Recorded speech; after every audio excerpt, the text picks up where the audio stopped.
नमस्कार सर्व three wheeler रिक्षा चालक आणि मालक सर्व बंधूंना माझा मनापासून नमस्कार।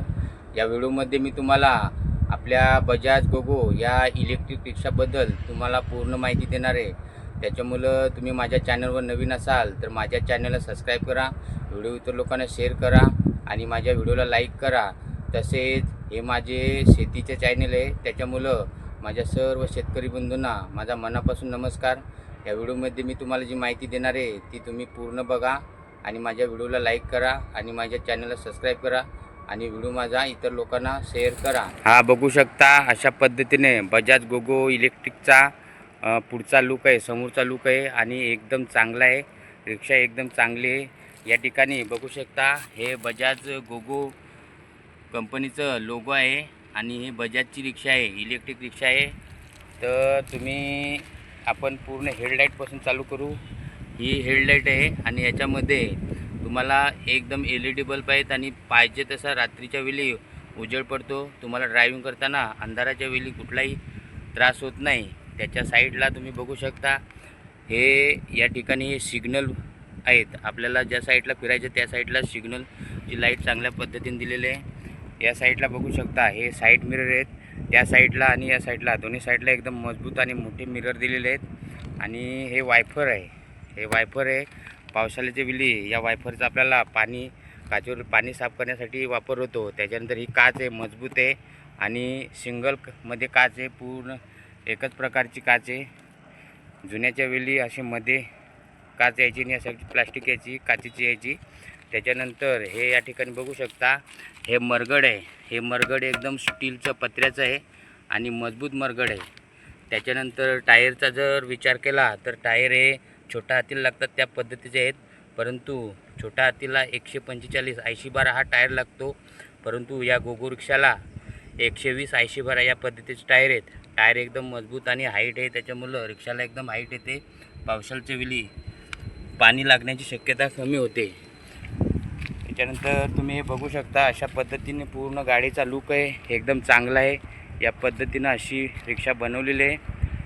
आपण अगोदर बाहेरची माहिती पूर्ण घेऊ। ही अशी पद्धतीने रिक्षा आहे।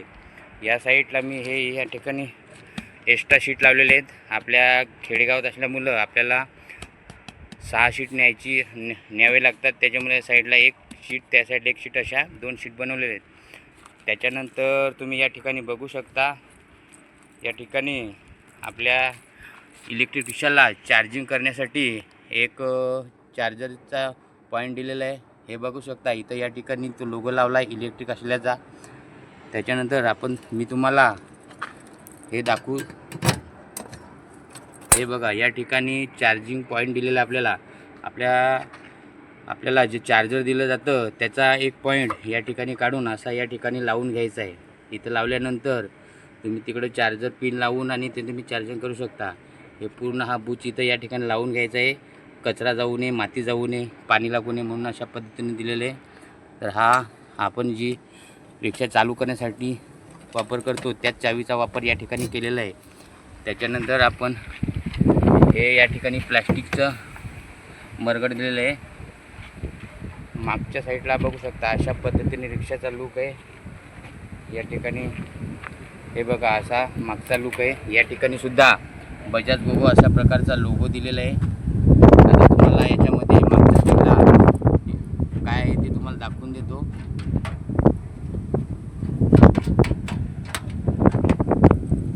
मागचा डोर सुद्धा अशा पद्धतीनं त्याच्या विनं खोलला जातो। इथे मागे तुम्हाला स्टेपनी दिलेले आहे, हे बघा या ठिकाणी स्टेपनी दिलेले आहे आणि याच्यामध्ये जो चार्जर दिला जातो तो याच्यामध्ये एका बॅगमध्ये तुम्ही याच्यात ठेवून द्यायचा।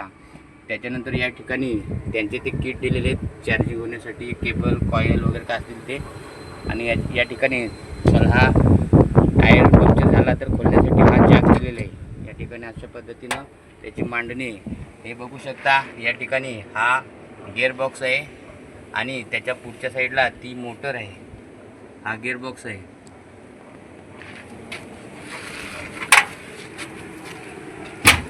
अशा पद्धतीने या साईडला सुद्धा लुक आहे, हा बघू शकता तुम्ही। त्याच्यानंतर इथे डोर दिलेले असतात, सेफ्टी डोर, परंतु मी ते काढून ठेवलेत, कारण प्रवाशांना खोलणं उतरणं फार त्रास होतो, त्याच्यामुळे काढून ठेवलेत. मागे अशी मजबूत पेस आहे एकदम. ही या ठिकाणी सीट दिलेली आहे प्रवाशांना बसण्यासाठी. अशी सीट मोठी सीट आहे, मजबूत सीट आहे. त्याच्यानंतर या ठिकाणी सीटला सुद्धा बजाज गोगोचा लोगो दिलेला आहे. मागे तुम्हाला सामान ठेवण्यासाठी, प्रवाशांचं सामान ठेवण्यासाठी अशा पद्धतीने पेस आहे, चांगला पेस आहे. त्याच्यानंतर त्या साईडला बघा तुम्ही, प्रवाशांना पकडण्यासाठी मूठ दिलेले आहे. या साईडला सुद्धा आहे आणि त्या साईडला सुद्धा आहे. त्याच्यानंतर या ठिकाणी तुम्ही बघू शकता ड्रायव्हर सीटसुद्धा एकदम मजबूत आहे आणि मस्त आहे सीट. या ड्रायव्हरच्या सीटखाली याच्यामध्ये बॅटरी आहे. बॅटरी तर ही रिक्षा P5009 म्हणजे या रिक्षाचं P50 हे माप आहे, प्रवासी 50 हे माप आहे आणि 09 म्हणजे 9 किलोवॅटची याच्यामध्ये बॅटरी आहे. त्याच्यानंतर या ठिकाणी हँडब्रेक दिलेला आहे. हा हँडब्रेक लावून घ्यायचा, कारण आपल्या या रिक्षाला गिअर नसल्यामुळं ही रिक्षा मागे पुढे हालते, त्याच्यामुळं हा हँडब्रेक अति महत्त्वाची वस्तू आहे. त्याच्यानंतर या ठिकाणी साईड सिग्नल दिलेले आहेत आपल्याला. पार्किंग केल्यानंतर रात्री अंधाराच्या वेळी या 4 सिग्नलचा वापर करण्यासाठी हे बटन दिलेलं आहे. त्याच्यानंतर कंपनीने हा आपल्याला एक्स्ट्रा पॉईंट दिलेले या ठिकाणी. तर तुम्हाला दुसरं काय लावायचं असेल तर अशासाठी तुम्हाला हा एक्स्ट्रा पॉईंट दिलेला आहे. रिक्षावर बसण्यासाठी एकदम मजबूत आणि पाहिजे तशी सीट आहे, नरम एकदम.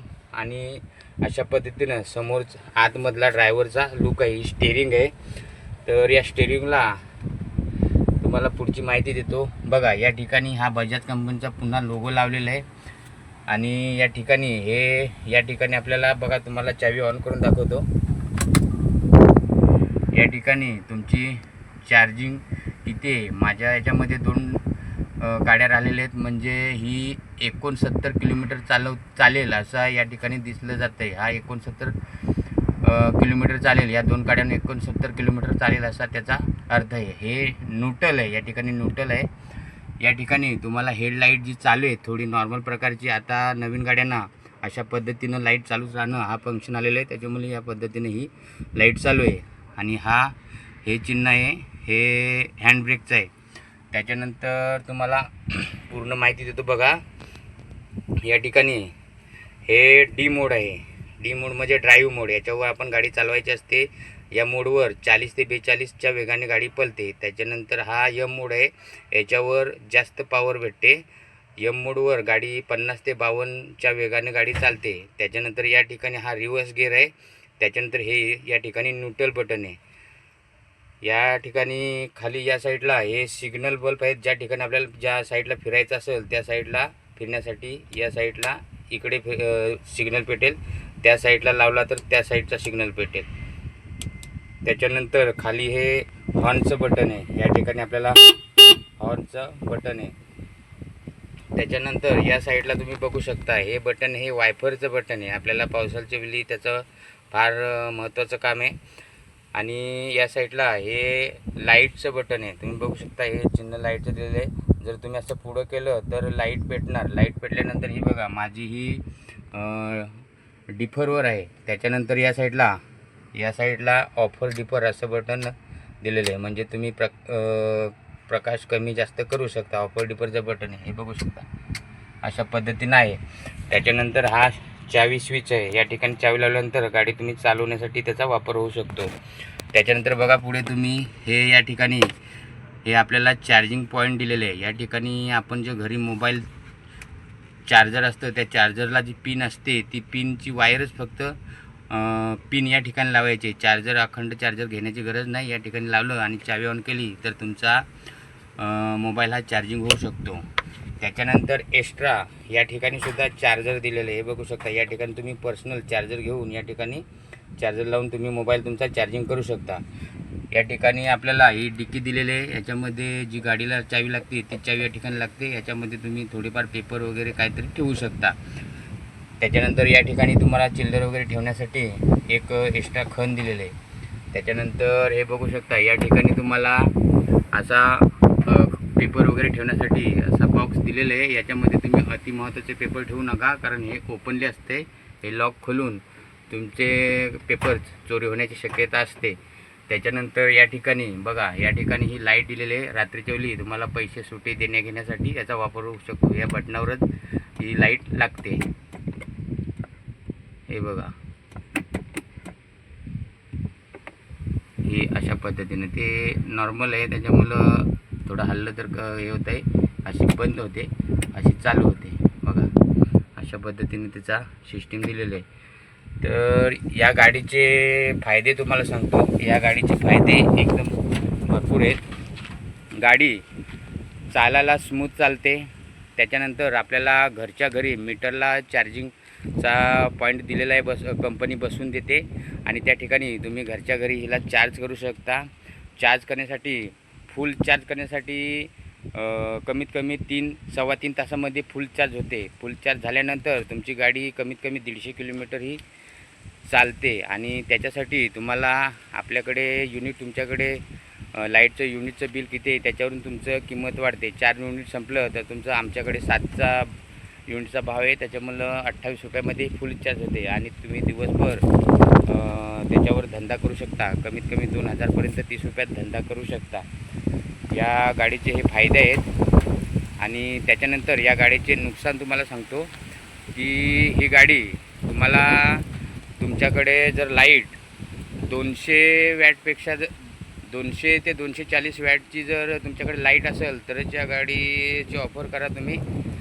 नाहीतर तुम्हाला 200च्या आतमध्ये लाईटची पॉवर तुमची असेल तर ही गाडी चार्ज होत नाही. 200च्या पुढच्या स्टेपमध्ये जी चार्जर हे ऑन होतं आहे, नाहीतर हे चार्ज होत नाही.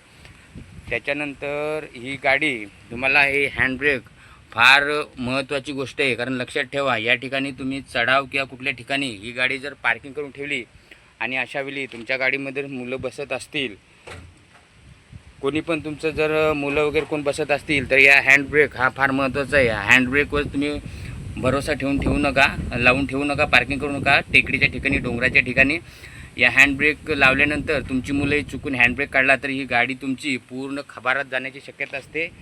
तर तुम्ही मित्रांनो ही काळजी घ्या. त्याच्यानंतर तुम्ही काळजी घेण्यासाठी तुमच्या गाडीमध्ये मुलं किंवा कोणी बसलेलं आहे तर अशावेळी तुम्ही त्या ठिकाणी दोन्ही टायरला मोठे दगड लावून ठेवा की तुमची गाडी जर हँडब्रेक चुकून काढला गेला तर गाडी तुमची खबारात जाऊ नये. त्याच्यासाठी तुम्ही या गाडीचा हे करायचं आहे. त्याच्यानंतर ह्या गाडीचा अजून एक तोटा तुम्हाला सांगतो की या गाडीचं तुम्ही जर आता समजा चार्जिंग पॉईंट अजून काय आजूबाजू कुठं बसलेले आहेत, कुठं नाही बसलेले आहेत, परंतु तुमची चार्जिंग गाडी आहे आणि तुम्ही दिवसभर अर्धी चार्जिंग संपले, परंतु अशावेळी तुम्ही मोठं जे भाडं येईल 1500, 1000, 2000वालं, तर तुम्ही ते मारू शकत नाही. कारण हिला चार्जिंग होण्यासाठी 2-3 तास असेपर्यंत वेळ जाते आणि तुम्हाला मग ते मोठं भाडं घेऊ शकत नाही. आणि तुम्हाला मध्येच एक्स्ट्रा लांबचं भाडं घेऊ शकत नाही. जर तुम्ही सकाळी असाल तर तुम्ही भाडं घेऊ शकता आणि ही गाडी मस्त परवडते. आता या गाडीचं तुम्हाला कुठले पेपर लागतात आणि या गाडीचा हप्ते किती बसतात ते तुम्हाला सांगतो. तर ही गाडी घेण्यासाठी तुम्हाला जास्त पेपरची गरज लागत नाही. ही गाडी तुम्हाला घेण्यासाठी तुम्हाला स्वतःचा लायसन आणि बॅच काढावा लागतो. या गाडीला परमिटची आवश्यकता पडत नाही. मी स्वतः ही गाडी विकत घेतलेली. मी परमिट आणि बॅच या 2 पेपरांच्या आधारावर गाडी घेतलेली आहे. त्याच्यानंतर तुम्हाला या गाडीचं डाऊन पेमेंट हे 43,143 रुपये येतं आहे. आणि मी या गाडीवर तेवढं डाऊन पेमेंट करून 36 महिन्याचे हप्ते बसवलेत. 36 महिन्यामध्ये एका महिन्याचा हप्ता आहे हिचा 11,990 रुपये, म्हणजे 12,000 आहे. त्याच्यानंतर तुम्ही 43,143 रुपये भरल्यानंतर तुम्हाला जर 3.5 वर्षाचे हप्ते बसवायचे असतील तर तुम्हाला कमीत कमी 11,000पर्यंत हप्ता येतो महिन्याचा. त्याच्यानंतर तुम्हाला 4 वर्षासाठी जर हप्ते बसवायचे असतील तर तुम्हाला या गाडीचे मिनिमम हप्ता येतो 10,500पर्यंत हप्ता येतो. तर या गाडीची ऑन रोड प्राईज आहे 3,39,000 ऑन रोड पाहिजे का. तुम्ही ते सर्व पेपर करून रस्त्यावर तुम्हाला चालवण्यासाठी रोकडा कॅशला 3,39,000पर्यंत भेटते. आणि लोनवर केली तर ती तुमची गाडी 5:45 ते 5:30पर्यंत गाडी जाते. जसा हप्ता बसवाल तसं तिची प्राईज वाढते. या व्हिडिओमध्ये जी मी माहिती दिली आहे ती तुम्हाला आवडली असेल तर माझ्या चॅनलला सबस्क्राईब करा, व्हिडिओ इतर लोकांना शेअर करा आणि माझ्या चॅनलला लाईक करा. धन्यवाद. भेटू पुढच्या व्हिडिओमध्ये अशीच माहिती घेऊन.